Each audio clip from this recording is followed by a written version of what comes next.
Welcome to another edition of the Ultimate Fighting Chat podcast. We're going to be discussing UFC 253, Adesanya versus Costa. Saturday, 26th of September, this event took place at the Flash Forum in Fight Island in Abu Dhabi. So, back on Fight Island. All right? What's happening? Yep. Anything happen of interest since I last spoke to you? No, nothing. Literally I don't nothing. believe you. Well, I spoke to you about 10 minutes ago, so... Yeah, well, there can't be nothing's happened. Did you have a snack in between? Anything like that? I've had a couple of Ingers. No, nothing to eat, nothing to drink, just had a shower. Oh, well, that's interesting. Well, it's very blustery out there, windy, and well, it's not that windy, but it's rainy. How's the fence holding up? Unfortunately, it looks like it's holding up all right. I was expecting to see it blowing backwards forwards, but there's not really any wind here at the moment. It's because I can tell because the trees are all, still motionless. Yeah, motionless. So calm. Yeah, but that's what happens. It's the calm before the storm. Yeah, hopefully there is some wind and it blows the fence down. All right, look, if it's all about business, it's all about business. I can do that too. I'm all about business. So let's get down to business. Let's discuss this main card. First off, though, I do need to say that the commentators is John Anik and Paul Felder and Megan O'Leary doing the bits. Was she any good this time, the bits? Were they particularly anything stick out? Oh. Don't bother listening to them anymore. Can't be bothered with it. Oh, that's well out of order. I mean, how's she going to get paid if no one listens to it? Why do you think anyone listens to that stuff? Unless they got no choice, like the person who's standing next to her or, scrubbing the floor. I mean, anyone actually listens to it? You got no choice live, but is that when you go and get your cup of Ingers? What are we saying here? I can't imagine that I can find out anything from that little 2 seconds of chat that I didn't already know or is of any use or relevance to me. I do watch the shadow boxing bit because I like to watch that bit, and obviously she chats on that bit. So I kind of watch that bit on purpose because I like to watch the locker room bit, where they're in pads or whatever. Mm. You watch that bit as well? It depends. Sometimes it just depends on how much of a rush I'm in, whether I got something in the frying pan that needs tending to. How much of a rush you're in? Yeah, like say for example, I know I've got to pop out or something else is coming. You've got to pop out. And what was the next bit? Something else is propped up. No, so like say something else is, I want to watch something else on the telly and it's due on in like an hour or something. Then I'll make a decision on whether I've got more time to just watch it leisurely. And it depends on the guys fighting. If it's guys I like, then I'll tend to watch most of the content. If it's people I don't like, then I tend to skip it. Well, name someone you don't like. What you that's mean? quite a comment to saying it. If it's someone I don't like, it's like, what do you mean you don't like? Okay, I got one for you. You don't like as in you don't know who they are, not famous. That's crap because they might turn out to be the best. I don't like as in like I don't like their fights and stuff. So you want an example? Yes, please. Rani Yahya. Oh my God! No matter what example you gave, I was ready to blaze you and go against, and I can't. 100% not watching that guy fight. Sorry, not watching that guy. Leave the fight bit off. Yeah, I mean, I don't need Megan O'Leary to stand on the side of the cage and say, I don't know, he's been spending more time with these two kids and that's given him a new outlook on fighting. Honestly, I really just don't need to hear that stuff. I forgot we were talking about the hearing stuff. I've gone one step further. I'm not watching at all. Or shadow boxing or... No, nothing. I mean, I'll watch anybody's fight. I'll watch anybody fight. Not Yahya's. Who's the other one that I don't like who's exactly the same as him? He's no difference, just all sweaty, rolling around on the floor. It's Yahya. There's another one. He looks the same. He's the same bloke. He's another Drakkar Stayman. I can't remember his name. He'll come to me, but it's another one of those guys. He is the same. He's banned. But speaking of Yahya and all that, don't see them anymore, do you? I suppose saying that since this pandemic thing, Fight Island and just the Vegas stuff, there's quite a few regular fighters that we haven't seen yet fight. Agreed? You know, they haven't used the full spectrum at all yet, have they? I mean, it's. I guess it depends on where they're placed in the world and stuff like that. But you know how willing maybe they are to fight during this period because maybe they can't get the training they need. You know, like I feel like I haven't seen Wonderboy fight in ages. No, we haven't. But he said he said who he wanted to fight. He's done his chat, and I can't remember who it was. Yeah, he didn't want to fight Chimaev, did he? 'Cause he was like, I want to look at the guys above. No, not him. No, he's right. He didn't want that fight, but there was a fight. He said, Leon Edwards. I think it was. Well, I agree with him. That's a good fight to make. Of course it is. So, but I don't know. I think Edwards seems to be a non-pandemic fighter. But, you know, I'm saying he ain't come out and had a fight, is he? So I don't know what's happening. He was unlucky, wasn't he? He was on that London card, yeah. He was due to be fighting Tyron Woodley, wasn't he? And then this whole it was about 500 years ago.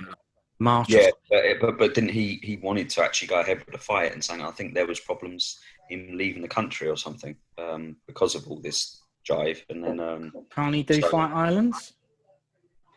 That I don't know.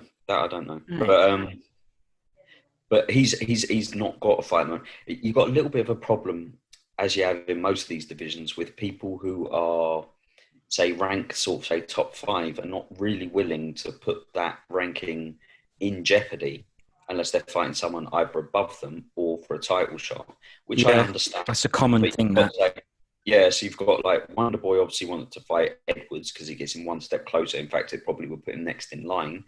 But Edwards understandably doesn't want to fight Wonderboy because it's a risky fight. I reckon he would fight him. I'm just saying if he was forced, I'm just saying it's not an ideal fight for him because he's fighting someone backwards. If he beats Wonderboy, what does he gain from it? He's already kind of next in line, so to speak. Or is he? I mean, you've got Covington as well. So I think Edwards needs one more fight before he gets. He does, but he's done himself, right? Because there's no point in fighting Wooders now. If he beat him, it would make no difference. If you beat Woodley, I mean, it gets closer to a title shot because that guy is damaged goods, isn't he? So I actually think that out of that top echelon, Wonderboy is probably not a bad idea for Edwards to fight. I think your grinding wrestler like Covington, that might be a tougher fight for him stylistically. I think Masvidal sort of seems to be tied up either between the Nate Diaz fight, maybe the Covington fight. I just don't think there's many options out there for him, and maybe someone like Woodley is a good one because I think it's very winnable for him and it's high profile. Probably secures him the next title shot. So Burns and Usman, that's next, isn't it? So who knows? A bit messy. But there's lots of good fighters we haven't seen. It feels like we ain't seen him in ages. It does. We picked on Yaya, haven't seen him in ages, and long may it continue. Yeah, definitely.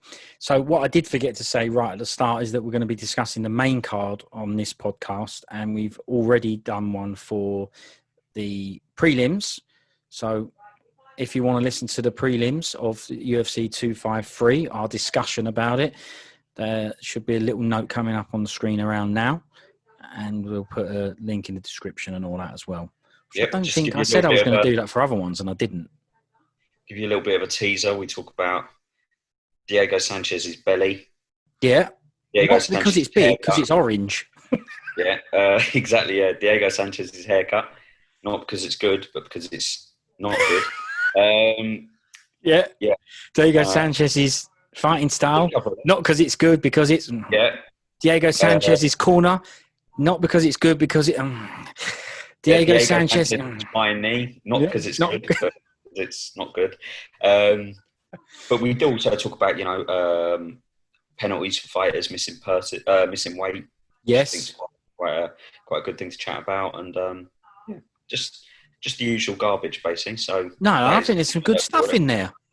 So do we talk about martial arts clubs in the time of the pandemic and training and stuff. Look, we don't want to ruin it for you. Yeah, go and listen to yourself. Right, exactly. I don't even have to say it because you've probably listened to it already because it's before this one. So sorry to go over ground that you've already listened to, but there you go. Let's get straight into the main card. Hakeem Dawodu versus Zubaira Warrior Tukhugov. No. Anyway, featherweight fight. And the winner in this one was Dawodu by a split decision. So that means it was tight. Just a couple of things, background on the fight. Tukhugov, he missed weight. It was a 145, and he came in at 150. So it's another one. Dawodu is was on a 4-fight win streak before this fight. So that's a little bit about him. And he had a tattoo on his chest that said mean. Now, I don't know if you saw that tattoo, but I think they must have run out of font choices on that day that he went in, because it's just straight and run-of-the-mill. And I'm sure he would have said, well, what choices have I got? And they went, well, look, I've lost a book to show you all the choices. So we just go with... Yeah, Arial bold. The one that you just get whenever you open a Word document. It looks all right, but it looks all right because he's got an amazing bod, right? You could stick a tattoo of a fried egg on him and it'd look good. But I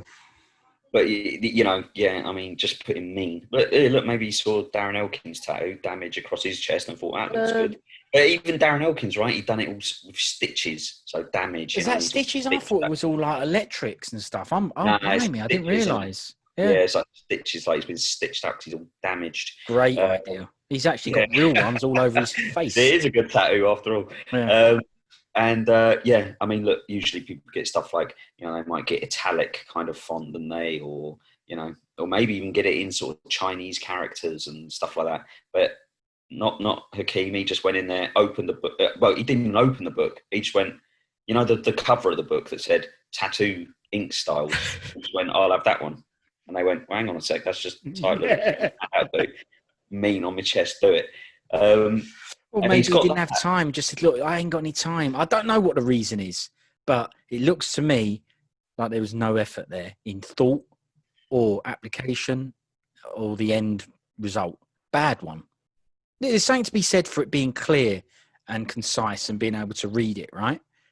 Yeah, I think something to be said for that, but it's crap. Listen, this fight at the beginning, right at the start of the fight, I think these tweets might be on time delay. They must be late, because 2 tweets came up right near the start. One of them said, high-level kickboxing between these two. And then straight after, another tweet came up and it said, great fight to open the main card. It hadn't even started. It's like, I can't say that it's great kickboxing because no one done anything yet. And it weren't a great fight to kick off the main card because I hadn't seen it. Actually, maybe that's what they're saying though. Like great fights in like an interesting matchup, and maybe they're saying great kickboxing that because that's what they were anticipating. So they were anticipating high level kickboxing between these two. That means you're watching it. But it might be that they tweet it out, and I don't know how could the tweet come too early? It comes too late, can't it? That's it. It's not possible. Yeah. Right. So I think just that's what they were anticipating, and they were wrong. They were wrong. Wrong. What I'm going to say about this fight is I didn't hate it. And the reason I didn't hate it is because it did hold my interest for the whole fight, because I did feel that there was a little bit of a... So the first round was a real 50-50. I think even on the tweets coming in, people were split on which way they gave it. I think I gave it to Tukhugov but I would have been just as happy for Dawodu to get it. Second round, I thought Tukhugov got quite clearly, not super clear, but I'd imagine 90+% of people would have given the second round to Tukhugov. And the third round, Tukhugov just basically sacrificed the round. I mean, he fought like he won the first 2 rounds decisively and just didn't want to risk getting banged out. Well, maybe that's what cost him the fight, because like I said, he lost it on a split decision. Well, yeah, it definitely didn't help him, because if you look at the scorecards, if he won that last round, he would have won the fight easily. So yeah, he kind of sacrificed that last round. I don't know whether it was fatigue or whether it was he was hurt from earlier in the fight, or whether he thought he had all the rounds in the bank. He looked a little disappointed when the score was read out. I don't think he had a right to be, because it was a fully justifiable score. And if anything, it kind of the way he acted in the third round, he kind of got his just desserts, really. Even though I gave him, if I was scoring the fight, I'd have scored it for him 29-28 just. based on the fact I think he scraped the first round. The way he behaved in the third round, in the way he surrendered it so easily, I did kind of go, yeah, well, you deserve to lose this fight. Well, if he can't be bothered, then why should we be bothered, you know? Look, I know the one thing that was sort of irritating me a bit was on the broadcast they were going on about Tukhugov striking and saying how good it was and stuff. But honestly, I didn't like his striking at all. I thought he was really stiff and upright. They were going on about his footwork and how brilliant he was. And I was watching it going, but this Dawodu's actually better and doing a bit better as well, in my opinion. So I don't know I don't know. I don't want to say they swayed towards him, but they were going on about him. I didn't really think his striking were very good. I actually didn't think it was a very good fight either. I did like, I like chats and some sort of excitement in the cage. So I did like it when Dawodu said, was shouting out, let's fight, stop running and all that stuff. But the problem I've got with it, they always do that kind of crap right at the end of the fight. It's too late. It's done now, the last 30 seconds or whatever left. But you're too late now. Now you're saying, it's like, well, say it beforehand. I do think, I'm not going to say the other guy was running, but I do think that Dawodu was trying to fight more than the other fella. The ref said to him when he did that, he said, be respectful. But he didn't say nothing disrespectful. We didn't say anything disrespectful. I think he dropped an F-bomb, didn't he? Yeah, but that's not disrespectful to the guy. He just said stop. I didn't think it was disrespectful. I think he was definitely trying to make the fight right, and the other guy was. I wouldn't say he was running, but he was being very negative, and choosing to disengage and keep distance, which is he's right to do. But it's obviously, you can't complain when you end up losing a tight decision because of it. And pointing at the mat and then pointing at it back, and it's like, well, you keep pointing at the mat and then Tukhugov's pointing back at the mat and then stepping back. It's like, well, don't play his game, fine, but don't give it the mat points and then not do it. Exactly, yeah, and then retreat. And the thing is, we say we like people when they're self-critical. I liked the fact that I think Dawodu at the end, didn't he say, I need to improve cutting off the cage? Because that's what I was thinking. Too often. But it's his fault. It's for him to learn from. Yeah. Yeah, and he's right, because it wasn't like he was, Tukhugov was doing a Caleb Starnes and literally running around the cage. He wasn't being that dynamic with the way he was retreating, as he wasn't retreating that quickly or running around the cage. He was still, basically what I'm saying is, if you applied a little bit more constructive footwork, stuff like that, you could have forced him to engage more than he did.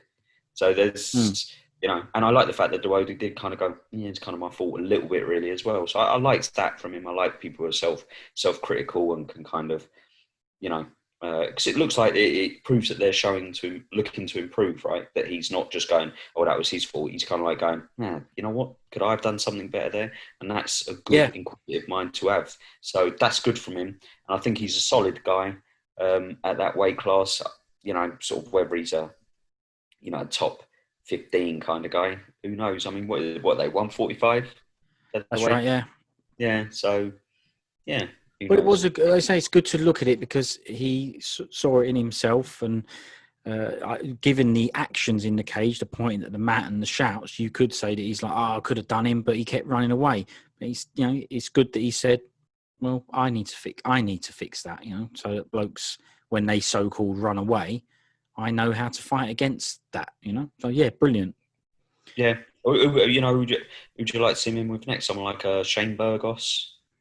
What about Britain's own Arnold Allen, who's on a There's another fighter that we haven't seen fight. We just said about fighters that haven't come out yet. Seems to be maybe European stuff a bit, but I don't know. We've seen plenty of fighters, but he's another one. Where the hell is that guy? Who, Arnold Allen? Yeah, what's going on? Ages. Again, yeah, might be a COVID style problem, but it's a real good division. That you've got Edson Barboza down there now. Some real good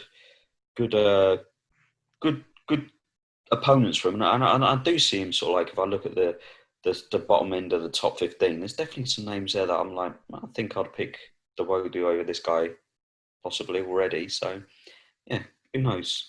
Yeah, we'll see. What about the other bloke? I mean, I didn't like the Tukhugov that much. I actually didn't really enjoy the fight that much. I do know what you mean, as in it kept you engaged because they're both all right or whatever, but I don't know. I got a bit bored. It kept me engaged because I always felt like, and this is part of the problem we say with some of the lower end female fights, you don't feel like there's a knockout punch around the corner or a knockout kick or, you know, something explosive that can happen that can change the trajectory of the fight.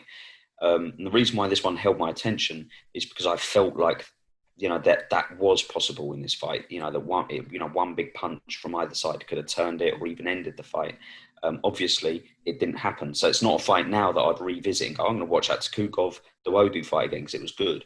Now I'd go, don't bother watching that fight. Now it happens. Yeah. But for the duration of the fight, when it was still happening live, I was still sitting there going, something could happen here, something could happen here. And obviously, and it was actually not that bad a fight either. And then obviously the 15 minutes ran up and I was like, all right, well, nothing did happen. But, you know, I didn't hate the fight. I thought it was okay. Oh, well, good. I'm glad you enjoyed it.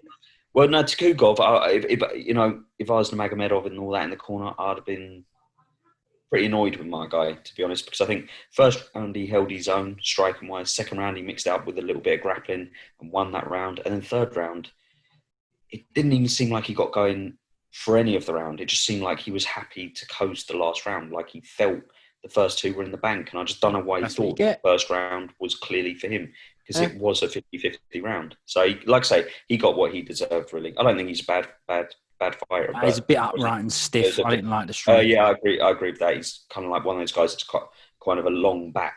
You know, it looks like he's got a long back, so he feels like he's always straight up in the air kind of thing. But he's okay. He's not bad. It was just a bad performance, I think. So, all right. Well, I'm glad you loved that fight. That's fine.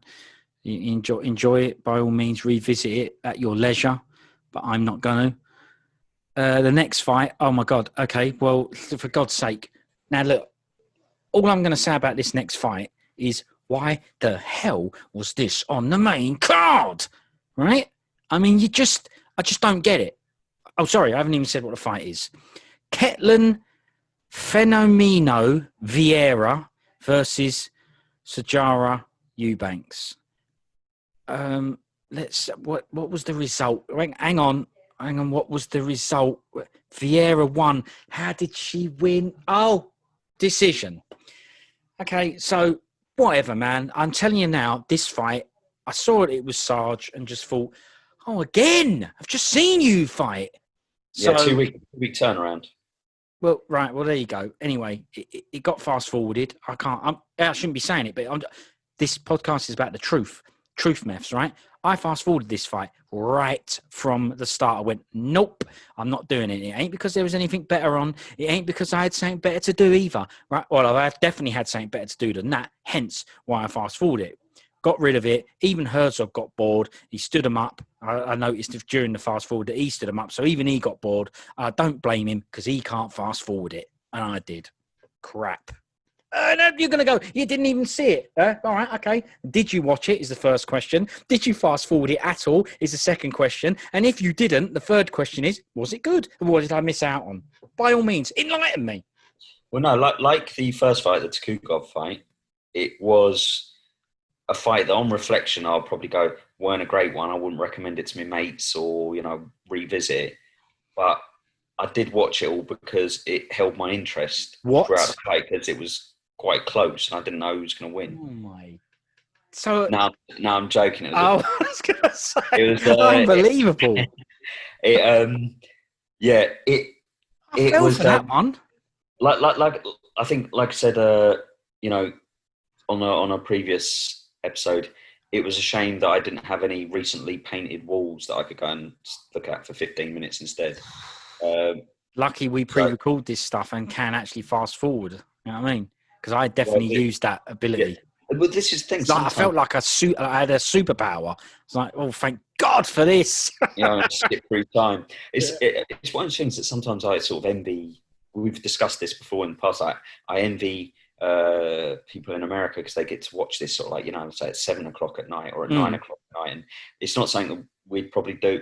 Maybe we would do, but you know, like watch it with mates. Like I'd definitely watch it with you and stuff like that. You know, I think I'd do that more for sure. You know, yeah, people kind of have a barbecue maybe and have some mates over and watch the fights and this. Brilliant. So there's definitely things where I'm like, you know what, I think I'd probably make a bit of a night of this particular card or whatever. But then then you get the problem of, because it's on at unsociable hours over here, we don't have the pay-per-view thing. So we obviously hear about you guys having to pay $60 and bonkers prices like that. Even when we have a pay-per-view over here, it's usually £20, which it's gone up a lot because it used to be £10 when it first started, but it's £20, which works out probably about $30 odd. So I don't know why you guys get stiffed with $60 odd. I mean, it's insane. Isn't it? And maybe that's why people do invite their mates around, so they spread the cost of the $60 or whatever. Yeah. I wouldn't blame them. But spend loads on pizzas and grubbers and stuff, though, and beers probably. Yeah. But I sometimes I think the Americans have got the better deal because they get to watch this at live and at the right time. Whereas if it's a card we really want to stay up for, we have to stay out like zombies through the night. And when the actual fights come on, you're just like, oh, just hurry up and end, because you just want to go to bed, and it messes you up the next day and the day after. So I don't know who's got the better deal. I would say I prefer our deal, because we don't have to pay any pay-per-view money, and I just record it and I watch it in the morning as if it was live. And I also have the added luxury of when I get fights that I just really have limited to no interest in, and then they are not only not of interest to me, but they are actually boring fights on taboo. I have the luxury of the fast forward button, and and I do employ it when necessary. I'm not shy in employing it. I employed it in this fight. I did watch some of it.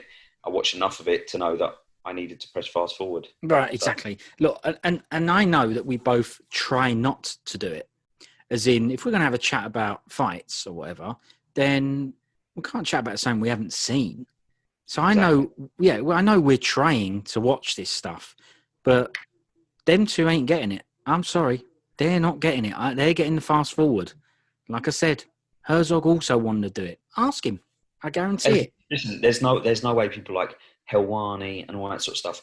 Obviously, if you're seeing it live, it's different. You have to watch it again. You've got no choice. But there's no way people like him. There's no way he sits for all 15 minutes of that.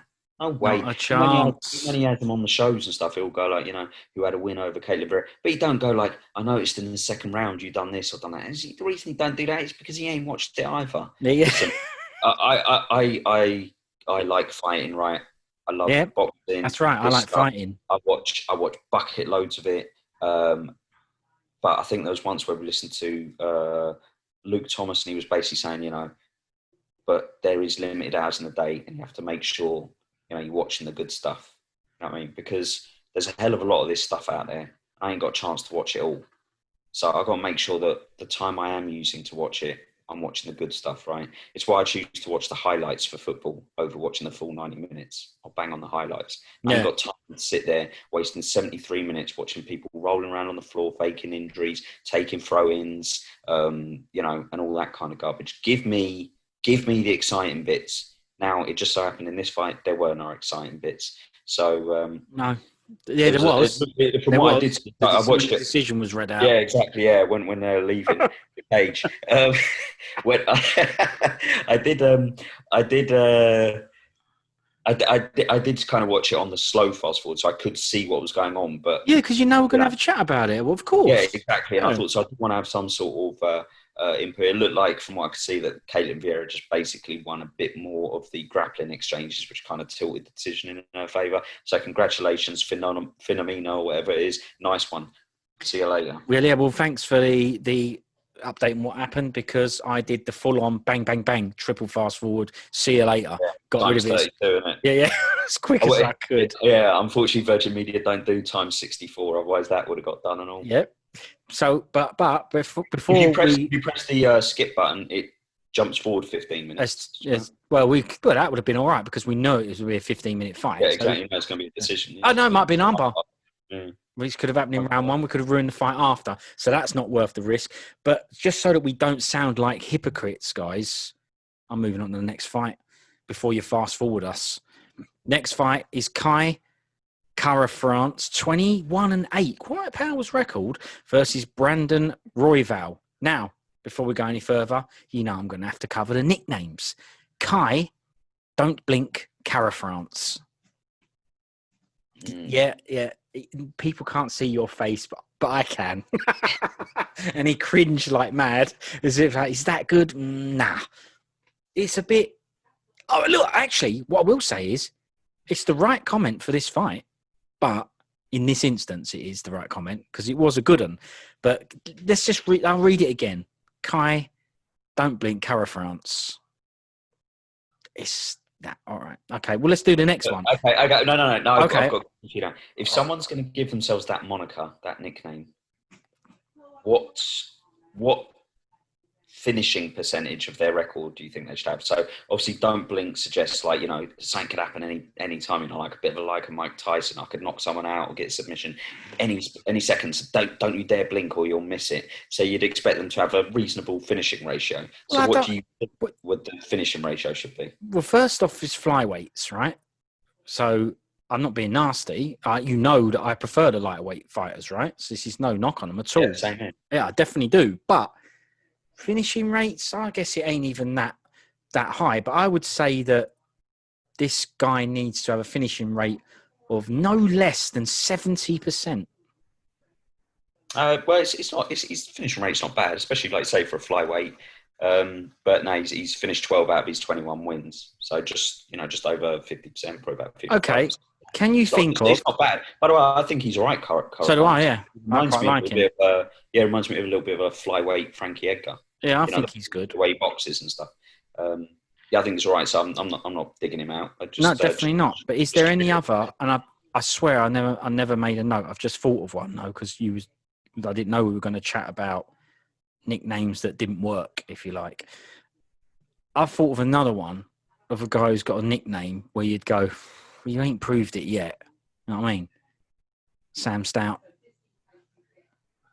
Remember his nickname? Oh, Hands of Stone. Right. Now... I like Sam Stout, though. So do I. I like him. And actually, by the way, I think it's a wicked nickname. I just said nicknames that don't work as in he don't prove it. It's another one of those ones that you've got... it's Roberto Duran, isn't it? So it's you got a lot to live up to if you're going to take that nickname. So, yeah. Yeah, well, there you go, right? So the next guy, I wonder if he lives up to his Brandon Raw Dog Royval. Oh, he's done a down till on it. Yeah. I mean, I don't know if... I mean, I couldn't believe it. Raw Dog? Yeah. I don't really understand it. I understand what Raw Dog means because Darren Tills said it about Mike Perry's girlfriend and being the intelligent guy. That's right, isn't it? Me being the intelligent guy that I am, I filled in the blanks as Darren Till with the girlfriend, apparently. So I kind of figured it out, what Raw Dog means. Why would you call yourself that as a nickname? Well, it's making me think that there's two meanings. It's not the same. Yeah. A Raw Dog, I'm going to say that this is one where he's like a dog in the cage and he's all, raw with it. He's like a beast, listen. Yeah, right. He's listening. We know that. We don't have to keep confirming this. We know he's listening, but maybe he can tell us in the comments why he's called Raw Dog, or later on when you speak to him, maybe ask him, or maybe we'll get him on the next show and interview him, and that'd be one of the questions. Have you got a better idea for a nickname for him? I mean, anything's better than Raw Dog. It really is. I mean, anything. Okay. Just his Brandon. Just say Brandon Royval is better than Raw Dog. It definitely is. It definitely is. It is, isn't it? Yeah. Sometimes you're better off not having, a nickname. Okay. All right. I've got new ones for him. Brandon. No Control Royval. Right. Brandon. Rubber Arms Royval. Brandon. Bendy Strikes Royval. I liked that spinning elbow done, though. Yeah, that was good. That was brilliant. I will quickly say. It was improvised. He kind of lost his balance. He'd been rocked, kind of thing. Brilliant. And he kind of turned a negative thing of where he kind of lost his footing into what almost turned out to be a knockout strike. So it was kind of amazing, really. I mean, I actually really liked him. He was. So I love the chats. You like the touch of the Nate Diaz about him, didn't he? Yeah, I mean, the favourite was Cara France. I haven't even said this yet, but Royval won by guillotine in round 2. But it was a brilliant fight. First round was amazing.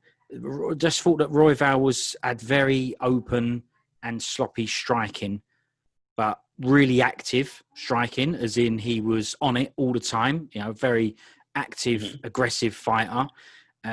Decent on the ground as well, as in like he was. You know, I think he's good. I'm just saying that.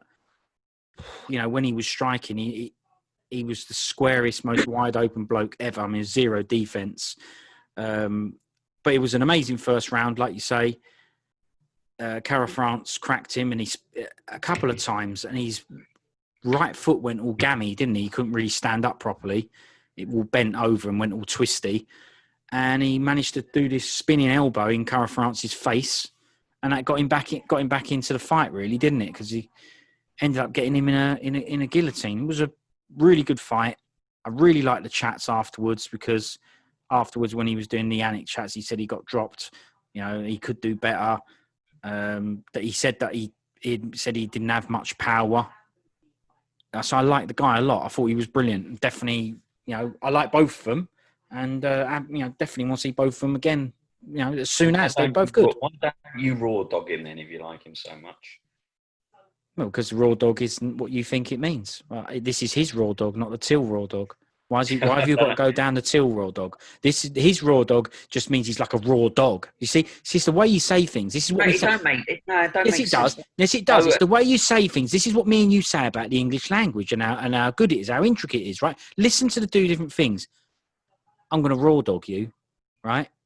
That's Darren Till's. Here's the Royval one. Yeah, I'm a raw dog. It's different. It's not the same. Not the same. I don't know. I don't think your explanation. You've tried to dig him out of a hole, but yeah. There's no digging holes. I told you it's not the Till version. There's no digging holes. It's just, you know, I'm a raw dog in there. I'm a real raw dog.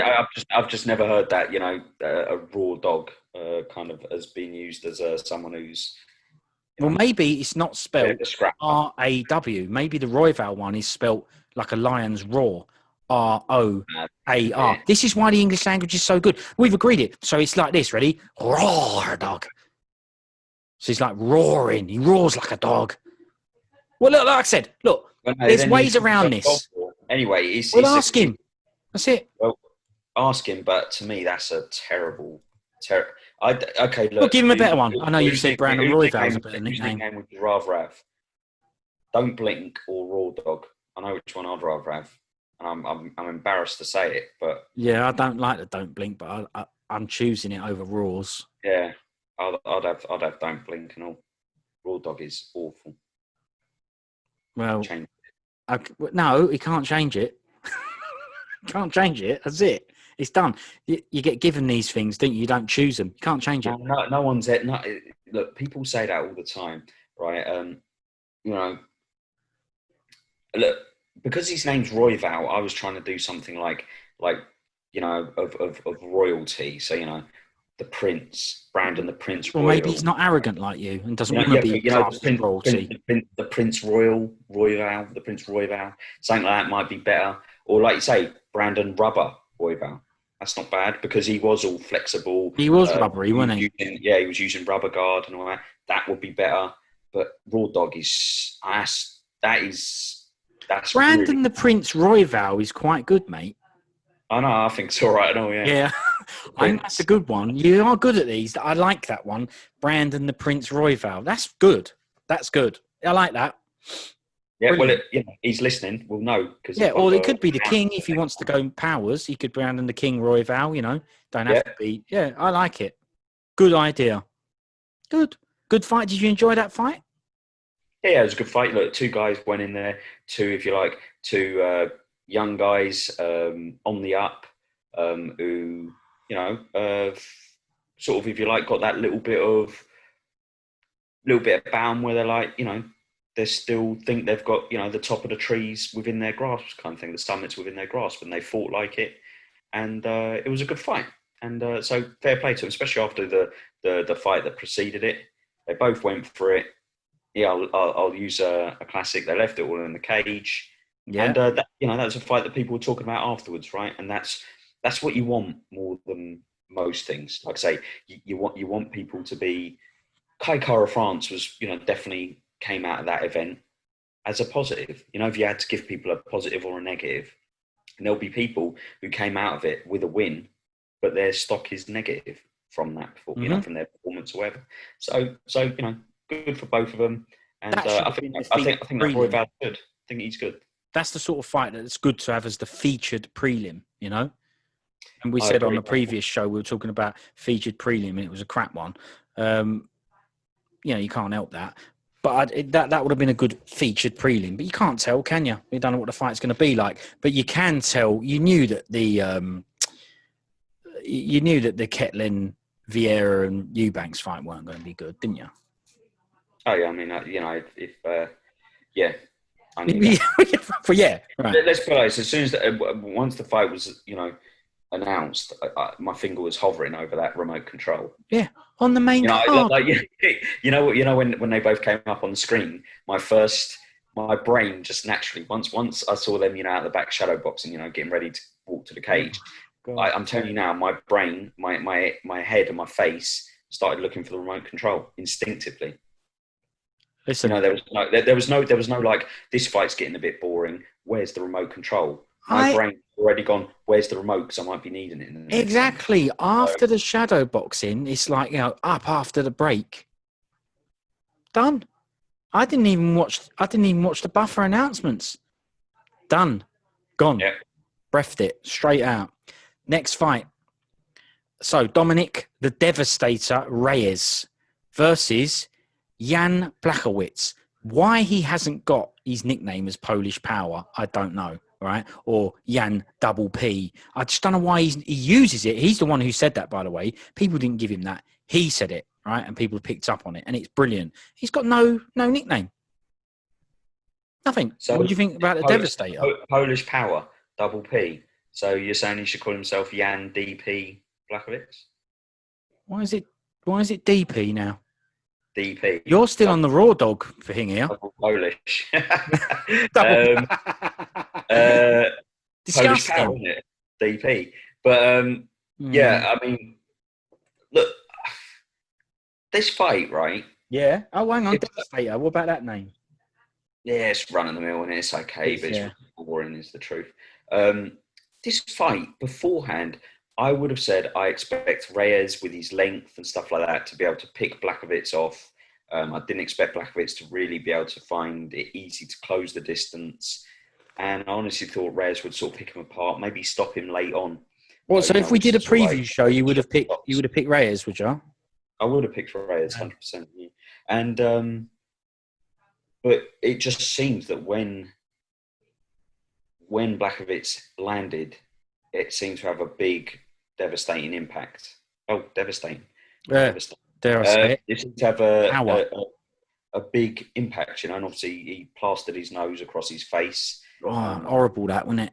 Yeah, I really don't like seeing that. It was a true punch across his face. Real. Yeah, he got the win, and I have to say I was pretty surprised. Again, I find Blachowicz very stiff, a bit upright with his striking, but you can't deny the guy clearly does have Polish power. And like I said, I was surprised by the result. But yeah, new champion. I mean, how do you feel? Do you feel Blachowicz is a champion that's going to be there to stay, hold on to the belt for a while, or do you think he's sort of a bit of a, you know, he's going to hold the ground, just but not for very long, maybe get a defense or two? Or how do you feel? What do you think his chances are? Well, for 9 years, as you know, that belt, particularly the light heavyweight belt, was held by Jones or Cormier. Basically Jones, really, but you know what I mean. So they're the only other two people in a 9 year span to hold that belt. I really like Blachowicz a lot. I have done for ages. Actually, I remember liking him even from his first UFC fight. He's had a couple of bad losses. I think he might have been sparked out before. I'm sure he's been blazed out, but I do like him. I like pretty much all of his fights. He's had a couple of fights that have been a bit careful, but he's on his way to the belt and all that, so he had to be careful. I like the guy a lot. I think his chats are brilliant. I think he's a good fighter as well, good solid fighter, but no, I don't think I do see him holding on to the belt, really. I think it's going to be a bit of there's probably going to be a few people over the next few years. I don't think someone's going to hold on to it. Who do you think can hold on to it? You know, Well, if I just quickly go through Blachowicz's resume, He lost to Jimmy Manuwa. I remember that fight was a real cagey sort of, both people were cautious kind of decision. So he lost to Jimmy Manuwa, he lost to Corey Anderson. But bear in mind, these are fights that, took place 5 odd years ago. he blazed him out later, though, but go on. Well, he avenged both of them, didn't he? So, yeah, he knocked out Corey Anderson and he beat Jimmy Manuwa on another decision. Yeah, that was excellent, the second fight. And was it? I loved the second Manuwa fight. It was brilliant, back and forth. It was an amazing fight. Both did absolute powers. I can't really remember it, but that was brilliant, mate. He lost to Gustafsson on decision. Fair enough, yeah. Good one to bring up. What a shame he's gone up to heavyweight. Gustafsson. Well, this is what I was going to say. So he also lost Patrick Cummins. That's a bad one. But you've brought him back in. Go on. He lost to Patrick Cummins. That's a bad one. Oh, that is a bad one. And he lost to Thiago Santos. So Not that a was bad going one. that was going to leave me. But he's won 8 of his last 9. So he got knocked out by Santos. But that was, sort of a year and a half ago. And he's been on a 4-fight streak since then, which he done. Luke Rockhold. Good one. But yeah, no surprise these days. Yeah. Jack LaRae on a split decision. Good one. Corey Anderson. Yeah, he blazed him out. Didn't he punch him into Bellator? He did punch him into Bellator. Yeah, punched him from 25-8 back into 24-7. Yeah. But so I like Blachowicz. One of his more impressive. He's beaten Cannonier, who's obviously on a bit of a surging star, so to speak. But what I would say is he's at middleweight now. That's right, gone down now. Yeah. But what I would say is kind of what you touched on with that Gustafsson. You've got rumbles. It's true. I've got rumbles of Anthony Johnson sort of maybe making a comeback. I think he would fancy the look of this light heavyweight division. You've got Jimmy Manuwa, who obviously is 1-1 with Blachowicz, who's probably looking at this division and going, I think I can do something in this division again. I honestly think he could. I know he's been blazed out and I know he's retired, but I also think if anything can get him off the sofa, so to speak, it would be now, wouldn't it? Yeah, 100%. You've got Rumble Johnson, who I think if he came back would probably be the favourite to be the champ. You've got Jimmy Manuwa, who could definitely could be a top 5 guy again. I mean, he's on a real bad run at the end, but he doesn't totally throw out everything he'd done that was good before that. And on his day, he can knock out anybody, right, Jimmy Manuwa? Yeah.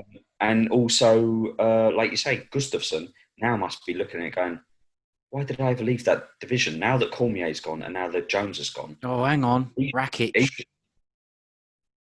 Well, you've got Rakic, yeah. Did you say Rakic, yeah? Yeah, he's a good one, isn't he? He's not bad. I mean, touching on what you said about, I don't see Blachowicz holding on to this title for longer than, I think, 2 defences maximum. I think if he's got more than 2 defences, I'll be really surprised. I hope not. I'm happy that he's champ. I love it. He's great. I like him. I'll be happy for him to be champ for a while or what have you.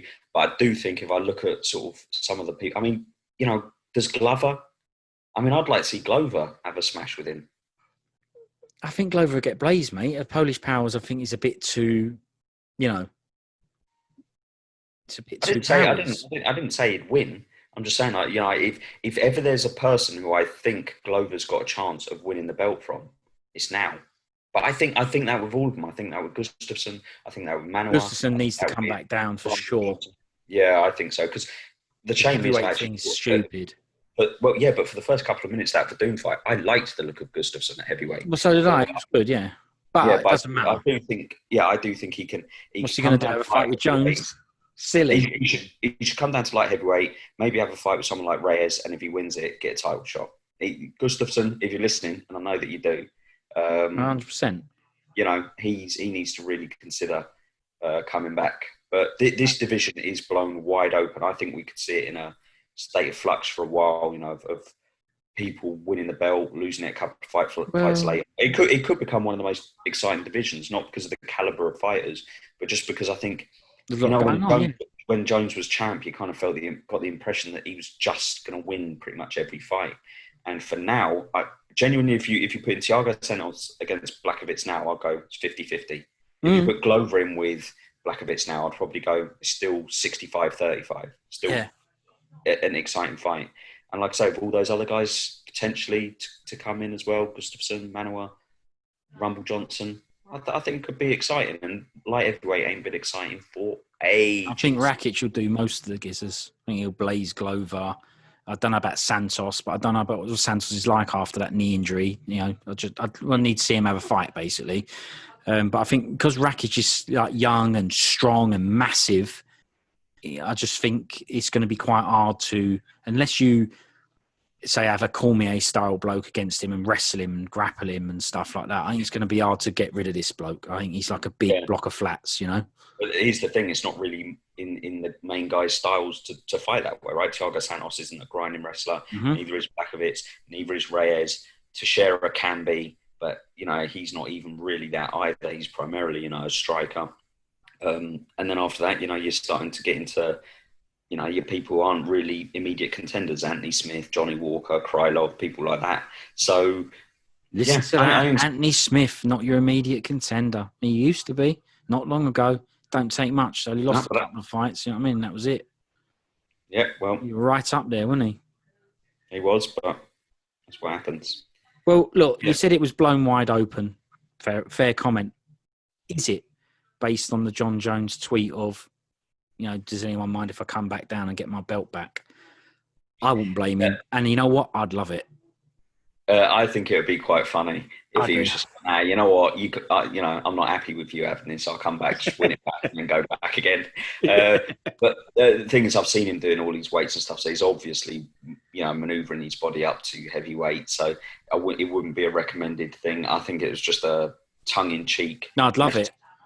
I really would like it if he did. I don't think they'd allow him because I do think it's quite an out of order thing to let him do. You can't just let him do whatever he wants all the time. So I'm sure they would go, no. But if I run the promotion, I'd actually be asking him, do me a favour, go down and have a smash with Blachowicz. I'll give you an immediate title shot. I'd be encouraging it. I want to see it. And let's be honest, Blachowicz called him out at the end of that fight, right? He's not even in light heavyweight anymore, Jones. And who's the first bloke and the only person he said? Jones. He wants to beat the best. He'd get done, obviously. Oh, yeah. I don't know. Yeah. Would he get done? Because the truth is, the modern Jones ain't very good. But he's still better than Blachowicz, though, and he's more slick. You know, he's not slick. Wily, wise, unorthodox, annoying, whatever you want to call him. He'd still do him, wouldn't he? Based on just outdoing him. You know what I mean? Yeah, he's not been exciting or intimidating or impressive for a long time for me, John Jones, a very long time.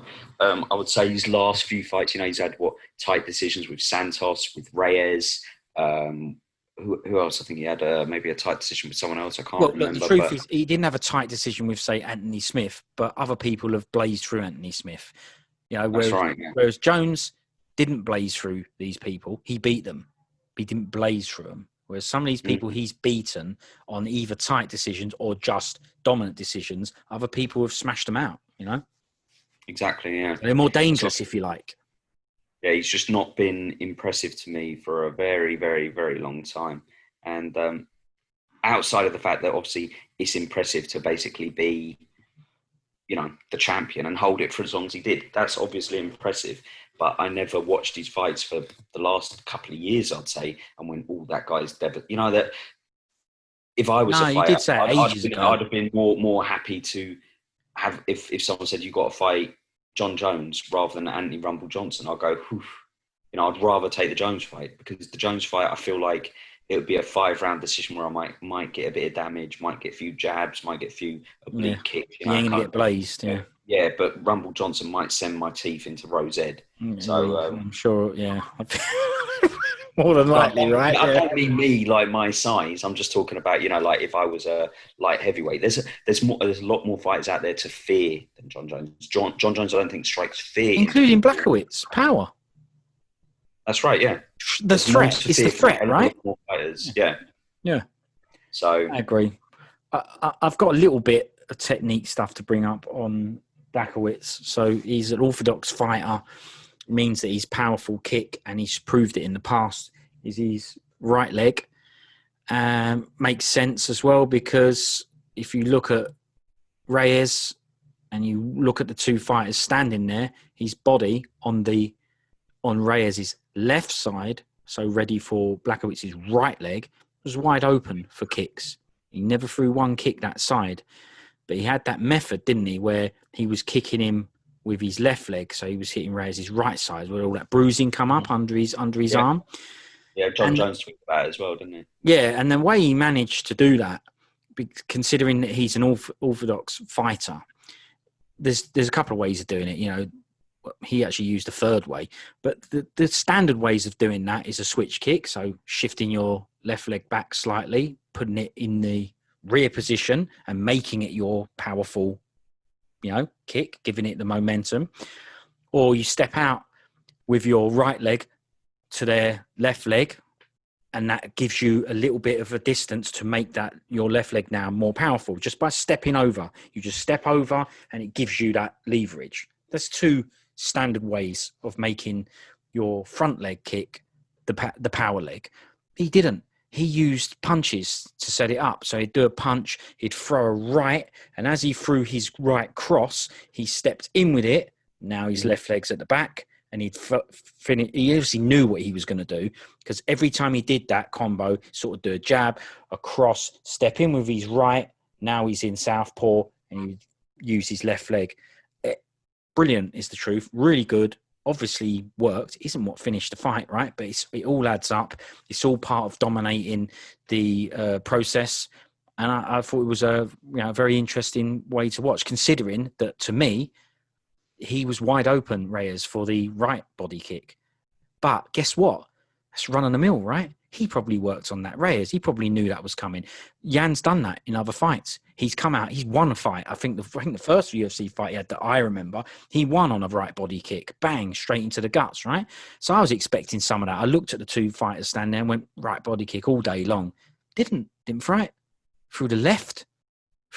So maybe that was a bit of a game plan thing, and maybe that's what threw Reyes off, because I wouldn't have been expecting that. I'd have been thinking I've got to protect my left side here from his right power leg. Didn't, through the left. So you know what? I think he's a bit better than even I thought, Blachowicz. I think he was wicked in this fight, and to me, he showed some stuff there that, like I said, made me think this guy is actually good. He's actually a good fighter, or good game planner, good coaches, whatever. However that came about, because it's not just about having a game plan. It's about, and coming up with those ideas. You have to be able to execute that stuff, right? It's very difficult to do the same thing off each side. It's the easy part. It's actually executing is the difficult part. That's right. And yeah, exactly. And it actually working, getting it in. And as well, some things you're better off your right, some things you're better off your left. And he made himself good off his left. Barboza doesn't need those kind of setups. You've seen it. Switches his legs, bang. It's as fast as it's probably not as fast. He makes his front leg body kick roundhouse look as fast as his rear leg, right? Very, very fast. But Blachowicz ain't like that. Like you said, he's a bit bigger, he's a bit of a heavier kind of guy. And he made it work. And it looked obvious, and takes a lot of skill, that. So I think he's really good. And to make it better, he finished it with punches. So to me, I'm going to say he's got it all. I don't see him wrestling, grappling, jits and everything. I'm just saying, but he kind of impressed me. That's what I'm going to say. I think he was good. So, yeah.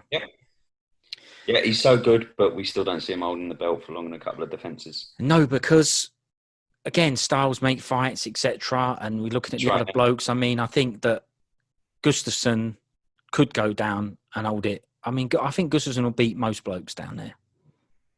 Yeah, I mean, but we don't know how worn and how yeah, he's definitely run out of breath now, and all these kinds of things. Yeah, he might be, damaged goods to a degree, for want of a better term. But yeah, I'm going Rakic. I think Rakic is, looking at who's in it now, no Jones version. I'd say he's the future champ, and not that long away either, not that far away. Yeah, all right. Well, because of the styles, remember, you just told me yourself that you don't really see any grappling heavy, wrestling heavy fighters there. So they're the only things that I would say are a threat to that bloke. Other than that, I think he's mashing all the guys up on the feet, I think. So, I'm putting it out there. I think he's going to be the champ. I like Blachowicz. I want him to stay the champ, but we'll see. Yep, I also think Tiago. Look, let's just wait on the news on whether Gustafsson ever comes back down, whether Manoa ever comes back, which I don't think Manoa is a title contender anyway. But I'm just trying to. He'll make it good, won't he, if he comes back a bit more, and let's see if Rumble Johnson comes back. But let's just assume none of that does happen. Let's live in the real world for a second. Yeah. As things stand, I do think that Thiago Santos and Rakic are the two that I would say. I did forget about Hammer. Yeah, absolutely. Yeah, they're the two that I would say are the biggest threat and possibly going to have the win the belt next. Maybe all three of them will have it. We know Blachowicz has got it, but maybe both of them fellas will have it at some point. That's right. Yeah, but they're sort of, if you like, at the moment the future of the division. I think those fellas. And you have got that Mike Rodriguez. We like him. Think he'll come through. Was he at 205? Was he? Yeah, he's at 205. He's good. He lost against, in that weird scenario against Short Fuse. But, he's a guy that we think can sort of put a streak together. So who knows? I like that one. And what about if Cannonier gets done? Who's he got? Whitaker, right? Robert Whitaker, I think he's fine. Yeah, let's just say he does or doesn't win that. It's irrelevant. Let's just say he wins it, then he fights Adesanya, and then he gets done, whatever, or he gets done by Whitaker. Let's just say he gets done and doesn't get to the title. He's fought at heavyweight before and light heavyweight. If I was him and I thought, I can't see myself getting anywhere here, can't get past Adesanya, for example, and there's no Jones at 205, I'd go up and smash those guys if I was him. Here, I'll throw another name into the mix. Maybe on a short notice thing or something like that. Yoel Romero. Brilliant. Up at light heavyweight. And he does bring that. I mean, he's not a grapple heavy fighter. I've never seen him grapple in a fight. But he does have that string to his bow. He obviously is an Olympic level wrestler. So, but he'd be another guy that if I was him, if my options were limited at middleweight, like you just said there with, Cannonier lost or something, there's a couple of fighters in that middleweight division who might fancy their chances of being a bit more successful in the weight class above, because that division now, as far as I'm concerned, is going to be in a state of, the belt switching hands quite regularly for the next couple of years. It's going to be brilliant. It's been a division for ages. I think it's going to be the best division for a while now. So do you think, body type wise, Adesanya could do 205s? I don't think so. I have no idea how much he cuts weight or anything. I really don't know, but neither do I. But he's got a thin waist, doesn't have massive legs, so he would have to be putting on muscle bulk, and that kind of goes. He's one of those. A little bit like Anderson Silva, but he's a little bit more shredded and stuff. But he's got that kind of style that lends itself more to being whippy and snappy and muscle kind of don't help that. That's it. Big muscle doesn't help that. Exactly, that's what I was going to say. And putting on muscle mass slows all that down dramatically as well, especially if it's excess muscle mass. So I think he could go up to 205 and possibly win the belt, right? Because I think he's a better fighter than anyone in that division. And I'd have to see them standing side by side. But, as you just say their names to me, if you said Adesanya and then you said Thiago Santos. Yeah. I know that Thiago Santos used to fight at middleweight. In my head, I'm just like, Santos looks like a giant compared to him. Looks massive. He's so thick. He's so massive. He's so stocky looking. And Adesanya is, if you like, slim and that's wiry. why I said body type. Not really weight. It's just the body type. Is it right for up there? That's what I'm saying. I'm not sure that it is, but I'll be happy to thinking about it, wouldn't you? If you were him, everyone likes the double champ thing. They do, yeah, and probably now I think someone like Blachowicz is probably better for him. Someone who is a bit more. A bit more slow and ploddy, as we're going to discuss now, I guess, right? Because we might as well just link into the Costa fight. I agree. Someone who's a bit slow, ploddy, who's gonna come forward. I could see a similar sort of thing happen with someone like a Blachowicz, certainly a Glover Teixeira or something, as we saw with the Costa fight. So Speaking of that fight, we'll go to the main event, last fight on the card. Israel Adesanya, 19-0 at the time of the fight, of course, versus Paulo Costa. So Israel's nickname is the last style bender, but according to Beeps, it's airbender. Just airbender. Yeah. Not last or anything, just airbender. Airbender bloke. That's a video game, isn't it? Like a monk or something, is that right? I think it's either a comic or a film before a video game, but yeah, it is a video game as well, yeah. So he's so video games that you're right. He's obviously got tied up in that. So last style bender versus Paulo de Reyes Costa. Bolhachinya. Is that his name? Bolhachinya or something like that, isn't it? That means the eraser. Good name, the eraser, isn't it? It's all right. What? I like it. Erasing people. I didn't say it was rubbish, did I? I just said it was all right. Yeah, but erasing people. Yeah, it just makes me think like rubbish Schwarzenegger movie. Is that a rubbish Schwarzenegger? I think it is, yeah. No, I don't know. I think it might be all right. That one. With the clones and all that, yeah, it might be okay. Yeah. Yeah. We need to rewatch it. Yeah, maybe we do. Should do all Schwarzeneggers, really. Just do the lot.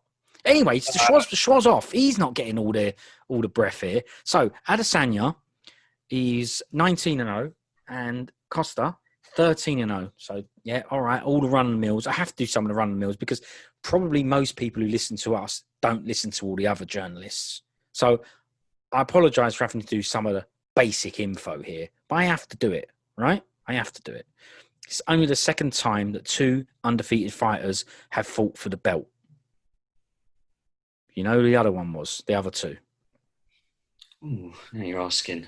Two undefeated fighters. Yeah, right? Two undefeated fighters. Won't be anyone like John Jones because he was beaten by Hamill. It's good that you don't know and it's not fake. I told you we don't do fake stuff because I'll start giving you clues. Do not look it up, and I know you won't, although you did cheat at Top Trump. I did forget to say on the previous podcast, you redeemed all that. You told me, listen, I didn't really win that. You won and then went, but I didn't win. I cheated. I lied. And that's wow. Yeah. That says something about the cheating says something about you, but the coming clean says something about you. Because at the time of cheating, as far as I'm concerned, you were always aware that you were going to come clean, in my opinion. I was, yeah. Yeah, I know you, right? Yeah. So, it was just a bit of fun. Yeah, exactly, right? So two undefeated fighters. This is only the second time. It's happened once before where two undefeateds have gone for a belt.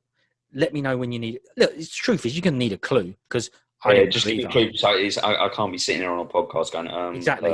I can't even. I was just about to tell you the weight class, but they've both fought at different weights before. But I think it's a 185. So for the title. All right. Well, yeah, but we talk. Okay, another clue. Okay, I'll give you some more clues, right? The loser of this fight is now retired, doesn't fight anymore. The winner of this fight now fights for, not regularly, but fights for Bellator. The winner, Bellator. Also, the winner of this fight, he defended it and then got done straight after in a rematch. Defended against someone and people went, nah, he never won that. So then he had a rematch. It's not going to be Tito Ortiz, is it? No. The winner, as both of these blokes have had a fight with Ortiz before. So another good one, right? So he had a rematch with the bloke that people thought, well, I don't think he won that. And in the rematch, he got sparked out. So he didn't hold on to the belt for long. Although Joe Rogan, these clues are coming thick and fast, did think this guy from something he said, a very famous line that he said that gets repeated a lot and played a lot. He thought that this guy was going to go on a run because he thought it was going to be his era. He said, once he'd done this retired fighter, welcome to the bang bang era. I mean, yeah, that all of this rings a bell. You will do. When I tell you, I know you know this, right?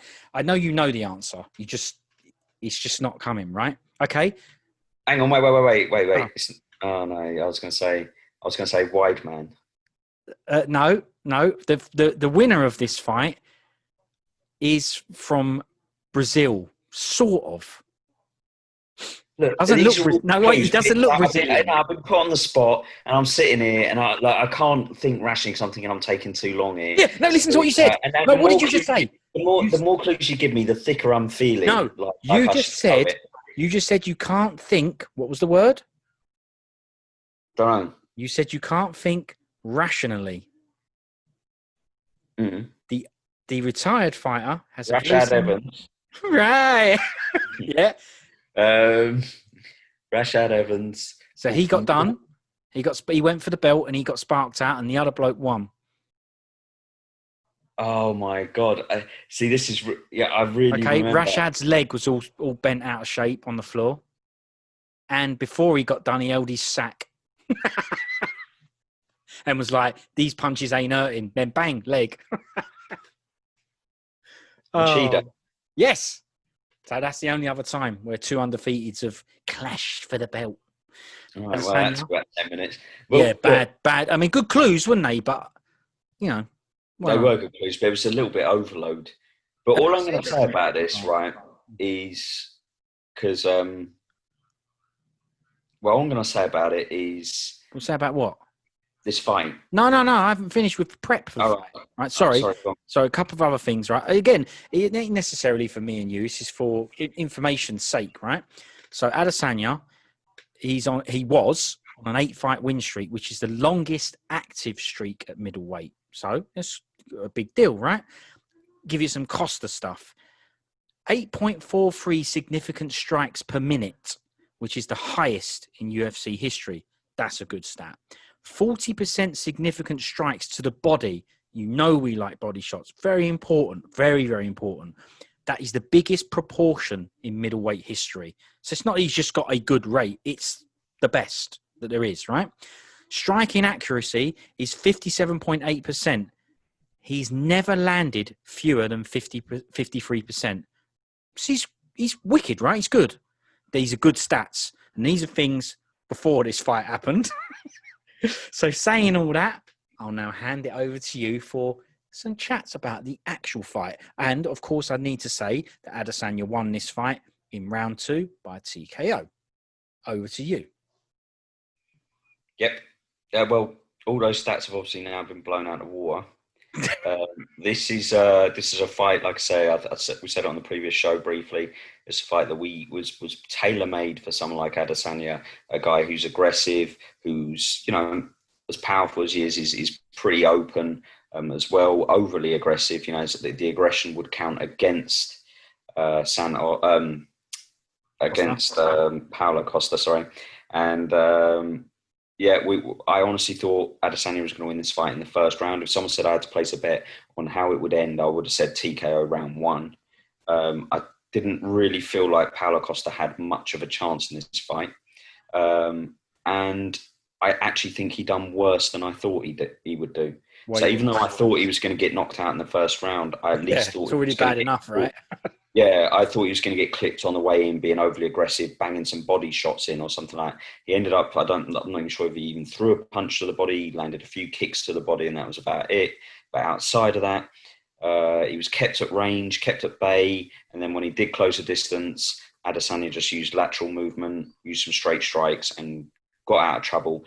And Costa was too slow, too ploddy to be able to pin him against the cage and do what he does against all these other opponents who don't have that good a lateral movement and can't cut those angles and variety in their kicks. And so he done worse than I thought he was going to do, because I think at the end of the day, if he went in there swinging and got banged out, say in 15 seconds, I'd have gone, well, he went in there to try and launch teeth like he said he was going to try and do, and he came unstuck. That'd have been better. Yeah, whereas what he done is he ended up doing nothing and getting complete shutdown. People have been a bit nasty. I don't completely blame him, right? I'm sure he did want to go in there and smash teeth, but he got beaten by a more skilled striker who he was tailor-made for. Okay. And all the credit should really go to Adesanya rather than the scorn going to Costa. But and there was still some things I liked about Costa, right? Even though he's getting booed, like he took a couple of big boots to the head and stuff like that, and he just shook them off. We know he's got good chinks of the Romero fight, so that was good. I don't think he was mentally I think he was mentally shut down as in he didn't know what to do technically in the fight. But I don't think he was mentally shut down as in Tyron Woodley style, as in he just basically went, I can't be bothered or I can't win this. He definitely wanted to win that fight and definitely wanted to, was willing to do what was needed to be done to win it. But he just didn't know how to do it. So it was a technical shutdown, if you like. And and he just basically got picked apart until he became a bit more desperate, came a bit open, got punched in the head, got finished. No problems with the stoppage. Obviously, the grinding on his backside isn't an amazing move. No, but, I mean, I like people to make it interesting. I like that, but that's real bad, disrespectful. Real bad one, that. It is raw dogging him. he should take Brandon Royval's name. Yeah. But honestly, and I don't know if you've seen, but Paula Costa's come out afterwards. He didn't know he got raw dogged. No, I haven't seen. No. I say he's come out since and said, you're a piece of garbage. I want my rematch. It's like, bro, you're in no position to ask for a rematch. If you got banged out in 15 seconds and got raw dogged, he'd have more of a case for a rematch because he can go, look, man, he got in a lucky strike. I'll do him next time. Yeah. He got absolutely picked apart for 8 minutes and then dealt with and then got raw dogged, right? So he will need at least 2 more wins, probably 3 or 4 to justify being able to sell another Adesanya fight. Yeah, of course. But, it's strict because as we know, you like that kind of stuff more than me and I hate it. And at the time when he done the raw dog, I didn't like it. And then when he went over to the guy, Costa's corner man and done a masturbation gesture or whatever. You know why did you? Do you hear what they said? No, go on. Ronnie's, Eric Albarracin, the coach, said, we're still coming for you. And Adesanya's response was, I'm coming over you. And then through his... Brilliant. So, yeah, I don't like it, but I do because it's character. There's a bit of something about him. These are things I like, right? It's just I don't really like the seedy type stuff. But yeah, I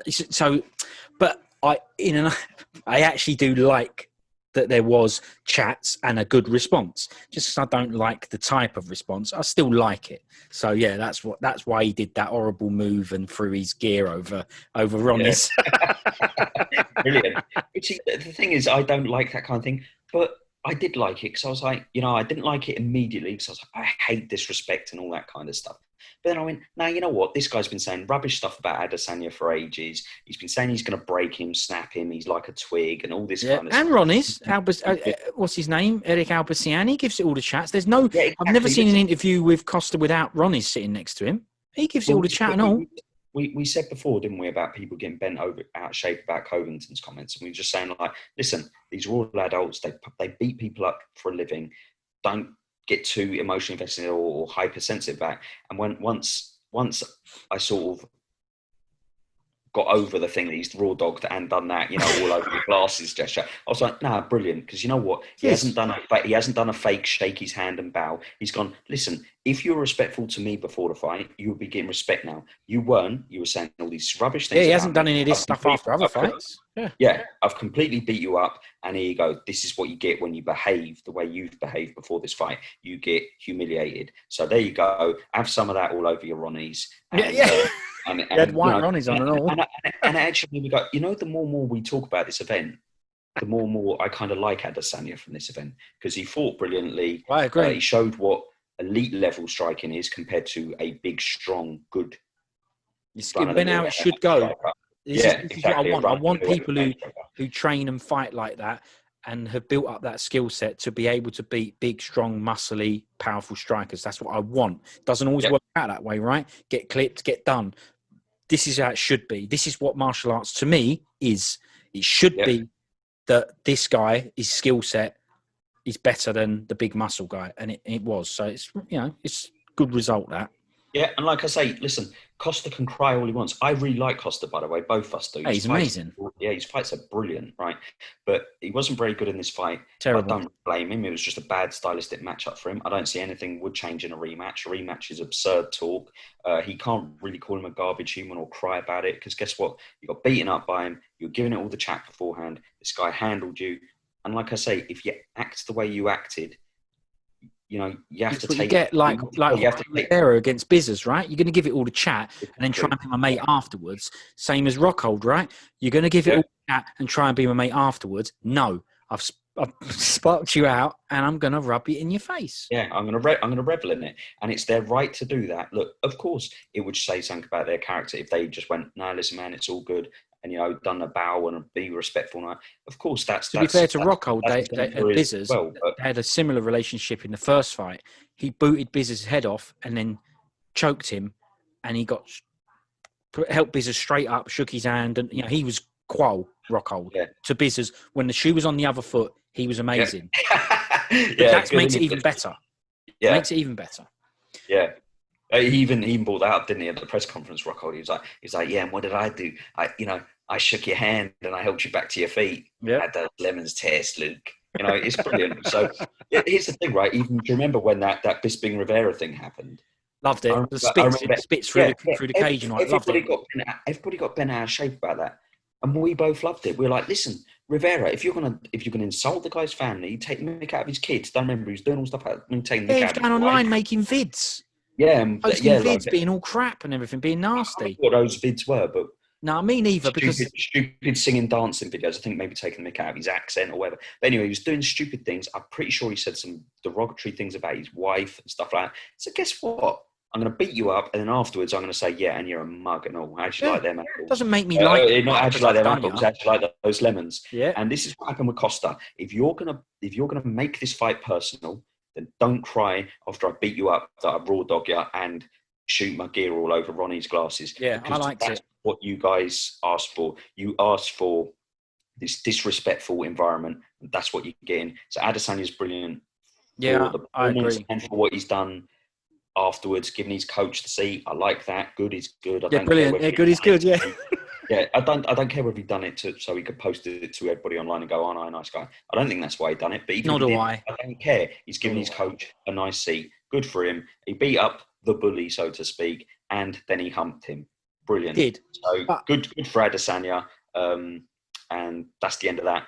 A lot of talk. I don't know if you've heard about his right boob though.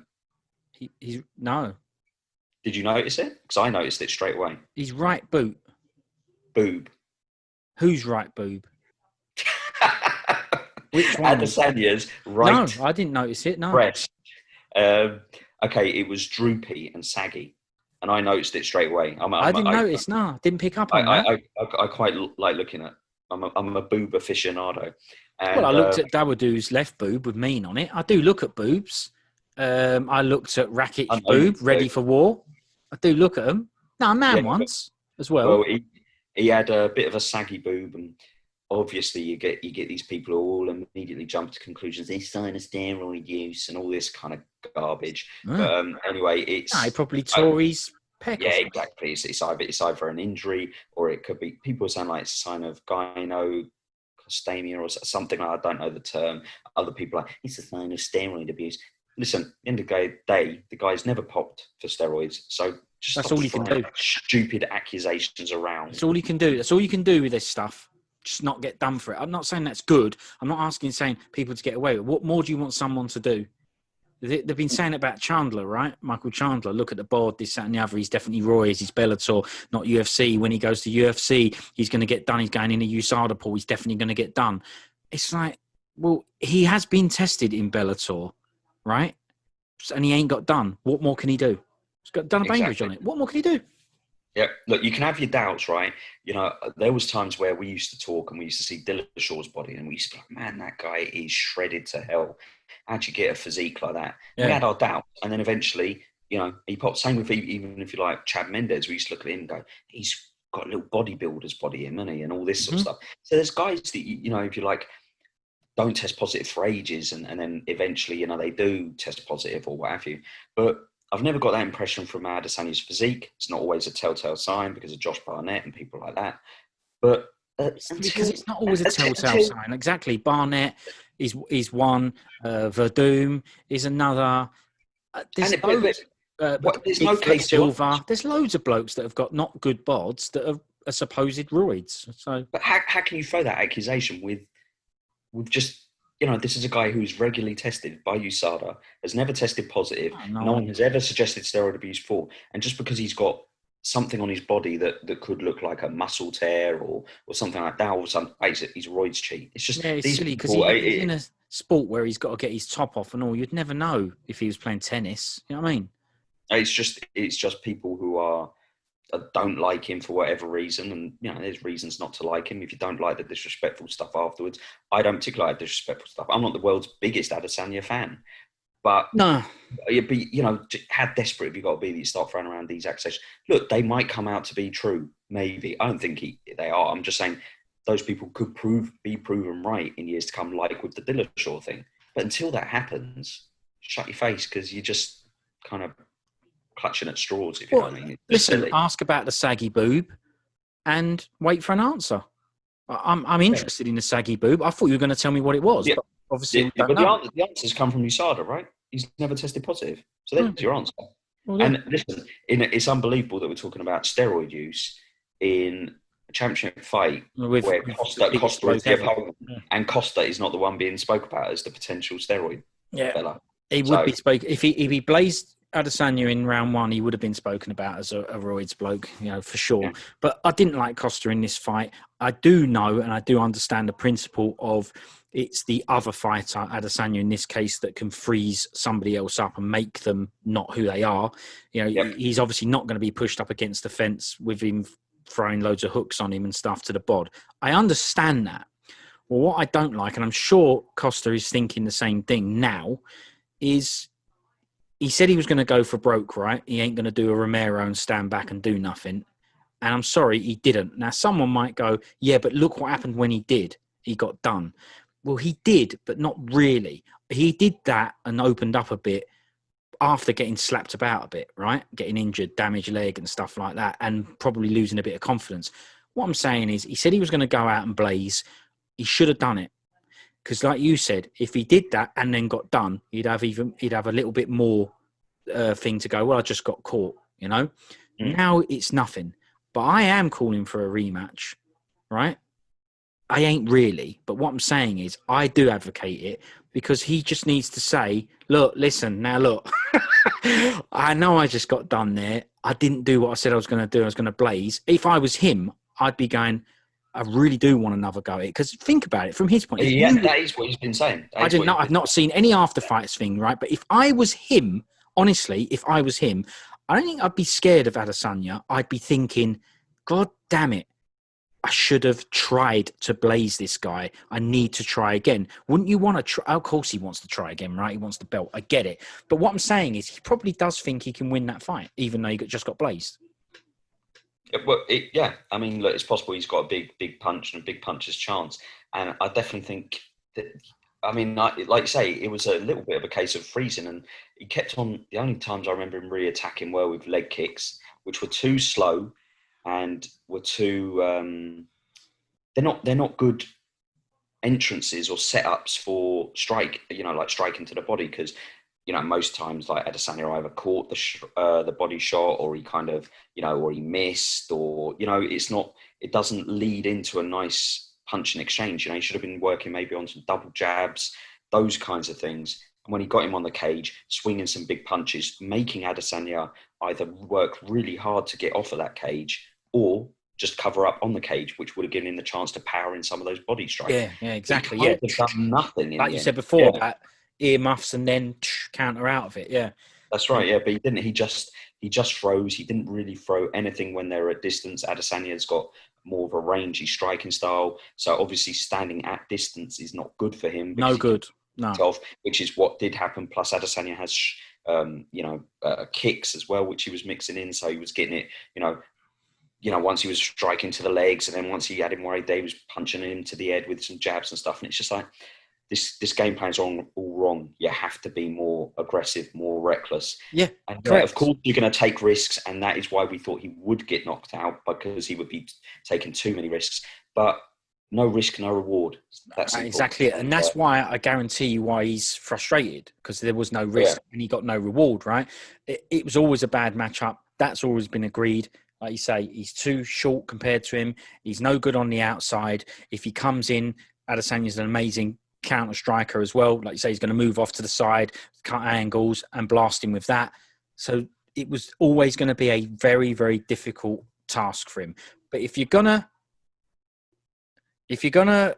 throw kicks, like you just said, they're either to set stuff up, which you've just agreed they weren't good setups for punches, or they've got to be with more intent.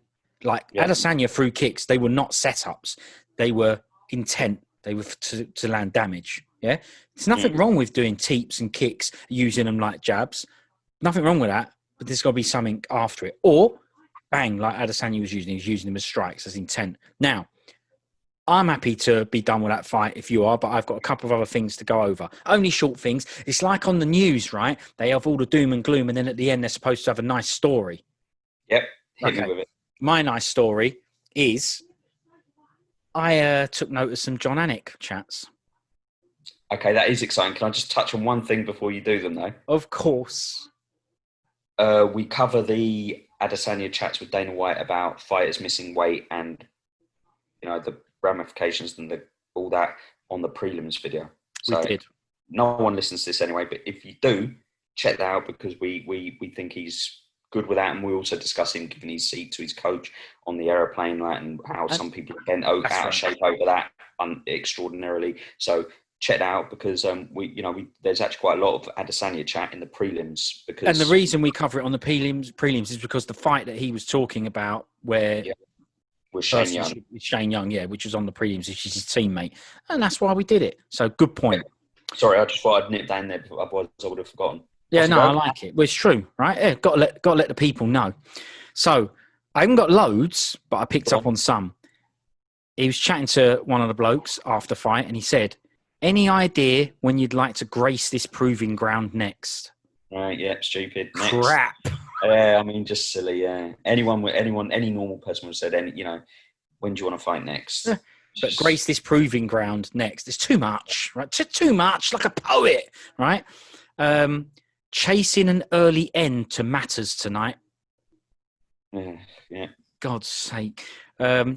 Takes on the offensively minded. Obviously, he says takes on the offensively minded Adesanya. I can't remember the fighter's name, but I'm saying that's what he said. John Smith takes on the offensively minded Pete Smith. So that was a crap one. 3 minutes and change to go in round one. Yeah, he always says that's a classic. Everything, he's talking to the fighter again. Everything you said in fight week bared fruit. Yeah, it doesn't work. Isn't it ball fruit? Yes, if you were going to use it, yes, but it doesn't work. Now, this is the final one I come up with, and I can't lie. The reason I put this at the end is because, honestly, no joke, I didn't just like it. I loved it. It kind of negated all the others and went, all right, okay, I like Anik's things then. This one is the best. The guys were having a fight. They went to the ground, and he said this: "Now put a little jiu-jitsu in your pipe." Amazing. Amazing, amazing, amazing. Loved it. So he can be good. That's that. If you don't forget, look out for some Anik's if you find some, right? Because that was only a few. Mental note of them, yeah. Yeah, that was only a few, right? And then just for the people listening and stuff, and for the sake of information, because we should do it.